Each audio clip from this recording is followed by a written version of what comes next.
So welcome everyone to my channel. तो आज हम कवर करने वाले हिंदी निवार्य प्रथम पुस्तक सृजन के पाठ राजिया का सोटा, जो कृपाराम खेड़िया कवि ने लिखा है।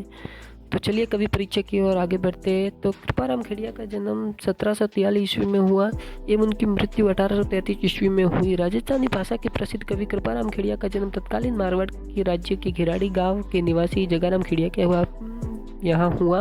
राजस्थानी भाषा डिंगल और पिंगल के उत्तम कवि व संस्कृत ब्रह्मज्ञ होने के कारण उन्हें सीकर के लाल राव लक्ष्मण सिंह ने महाराजपुर और लचनपुरा गांव जागीर में दिए थे। कवि कृपाराम सीकर के राजा देवी सिंह के दरबार में भी रहे। राजिया कृपाराम जी का सेवक था। एक बार कवि के बीमार पड़ने पर सेवक राजिया ने उनकी खूब सेवा शुश्रूषा की, जिस चीज से कवि बहुत प्रसन्न हुए। कोई संतान न होने के कारण राजिया बहुत दुखी रहता था। राज्य के इस दुख को दूर करने के लिए एवं उसे अमर करने हेतु कवि ने उसे संबोधित करते हुए नीति संबंधी सोटों की रचना की, जो हिंदी व राजस्थानी साहित्य में राजिया राधुआ या राजिया का सोटा के नाम से विख्यात है। इन सोटों ने सेवक राजिया को कवि कृपाराम से भी अधिक लोकप्रिय बना दिया। तो चलिए प्रथम दोहे की तरफ आगे बढ़ते हैं। उपजावे अनुराग, कोयल मन हरकित करे, कड़वो लागे काग, रसनारा गुण राजिया। तो कवि कहते हैं कि कोयल और कोए के माध्यम से वाणी की मधुरता समझाते हैं कि कोयल जब बोलती है तो कितनी मधुर बोलती है और कोहा कितना कड़वा, अतः सदैव मीठा एवं मधुर हमें बोलना चाहिए। तो चलिए अगले दोहे की तरफ बढ़ते हैं। काली गणी कुरूप, कस्तूरी काटा तुले, शक्कर बड़ी स्वरूप, रोड़ा तुले राजिया।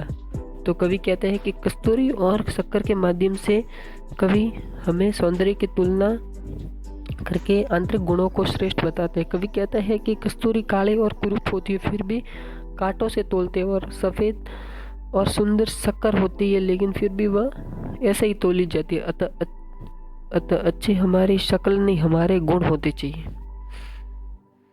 तो चलिए अगले दोहे की तरफ बढ़ते हैं। डूंगर जलती लाए, जोवे सो सारो ही, जगत पर नीच जलती पाए, रति न सूझे राजिया।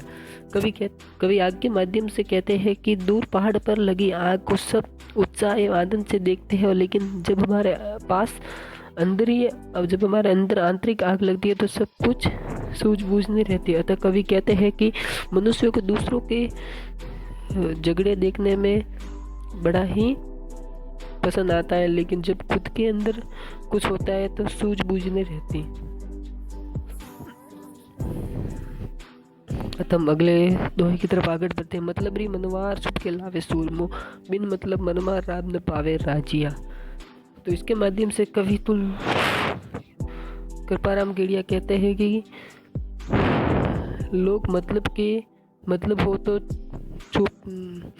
छुपड़ कर सूरमा भी लाते हैं, लेकिन बिन मतलब की राब भी नहीं मिलती। अतः हमारा व्यवहार मतलब पर ही आधारित होता है। तो चलिए अगले दोहे के पर जाते हैं।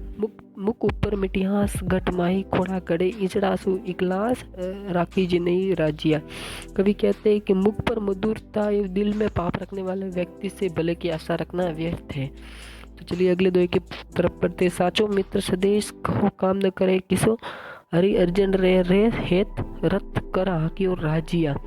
कवि कहते हैं कि मित्रता निभाने के लिए हमें समर्पण एवं सरलता जरूरी है, अभिमान नहीं करना चाहिए। मित्रता में श्री कृष्ण ने अर्जुन का रथ तक हाँक दिया था। तो चलिए अंतिम दोहे की तरफ पढ़ते। हिम्मत कीमत होए, बिन हिम्मत कीमत नहीं, करे ना आदर कोई, रद कागज जीव राजिया। तो कवि कृपाराम खेड़िया कहते हैं कि हिम्मत की कीमत होती है, हिम्मत रहित व्यक्ति की कीमत रद्दी के कागज जैसी होती है, अतः बिना हिम्मत के कोई आदर नहीं करता। तो चलिए बस आज के लिए इतना ही। तो कल हम कवर करने वाले हैं दूसरे अध्याय भ्रमर गीत से चयनित कुछ पद, जो सूरदास जी की बहुत प्रसिद्ध रचना है, उनको